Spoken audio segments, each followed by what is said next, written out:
Hey, là, je suis curieuse. Comment ça marche, ça?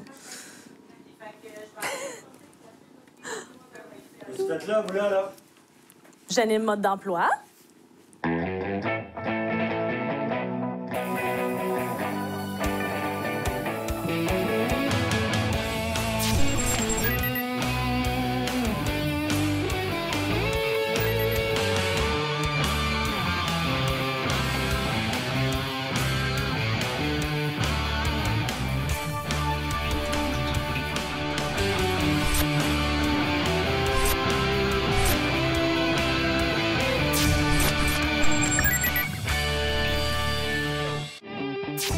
Mode d'emploi, votre émission. Chaque semaine, nous découvrons un domaine d'emploi. Nous rencontrons des employeurs chevronnés à l'affût d'une gestion 2.0. Des employés passionnés, fiers de leur métier et avec un sentiment d'appartenance à leur entreprise. Et pour arriver à ce résultat, découvrons les institutions scolaires où trouver les bons programmes pour être bien formés, ainsi que nos sorties de zone pour bien vous motiver face au changement.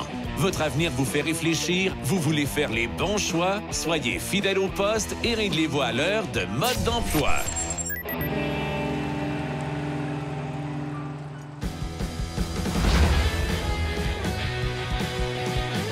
Cette semaine, en mode optique.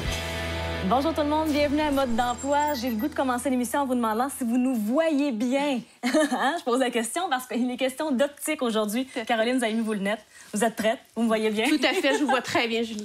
Je suis contente qu'on s'entretienne ensemble parce qu'il y a beaucoup de métiers dont on veut parler. D'abord, je vais vous présenter parce que vous êtes avec le groupe Perspective et j'aime beaucoup le titre Acquisition de talent. Alors, une conseillère en acquisition de talent, solide expérience en ressources humaines, puis également en recrutement, évidemment.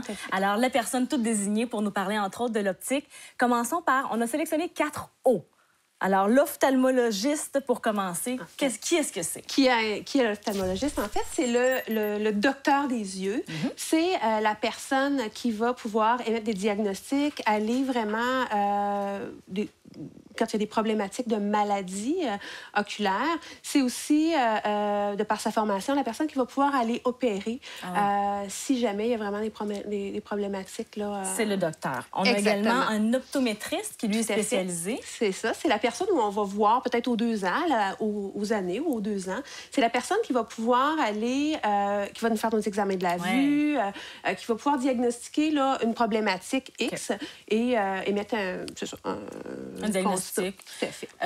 Moi, je connaissais très peu l'oculariste. Oui, c'est ça. En fait, cette personne-là va travailler étroitement avec l'ophtalmologiste, donc le docteur.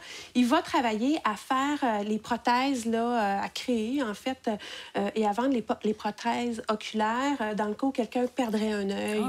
C'est ça.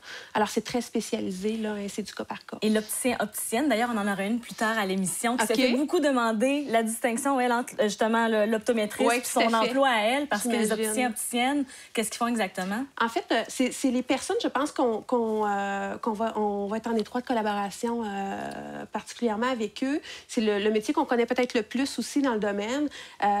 Alors, eux vont aider à choisir, en fait, soit les lunettes ou la bonne monture. Exactement, c'est ça. Tous les produits qu'ils ont. Est-ce qu'il y a des bonnes perspectives d'emploi dans ce domaine-là? Les perspectives d'emploi sont excellentes. Julie, en fait, si on parle de l'opticien, selon l'ordre, 1611 opticiens précisément au 31 mars 2012 avaient été répertoriés, dont 30 de plus que 2008, le rapport précédent 2008.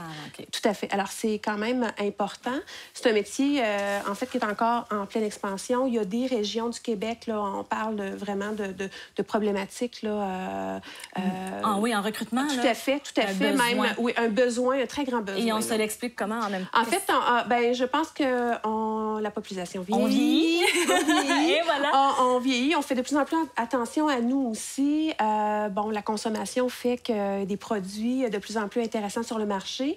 Et donc, voilà, on a besoin. Donc, il y a un côté mode aussi, c'est ça. C'est intéressant quand même de l'apporter parce que dans nos champs d'intérêt aussi, il peut avoir ça. Exemple, notre opticienne peut avoir aussi cette faculté-là de nous aider au niveau de la morphologie de notre visage, etc.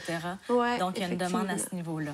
Et partout en province, je trouve ça intéressant parce que c'est sûr que oui, on axe souvent sur la capitale nationale. On parle souvent de chez nous, de la Rive-Sud, le Chaudière-Appalaches, mais savoir qu'un peu partout en province, on a une demande dans ce milieu-là. C'est intéressant. Ça place bien notre sujet, en tout cas, pour poursuivre au courant de l'émission. Alors, merci beaucoup, Caroline. Merci à vous. Très agréable.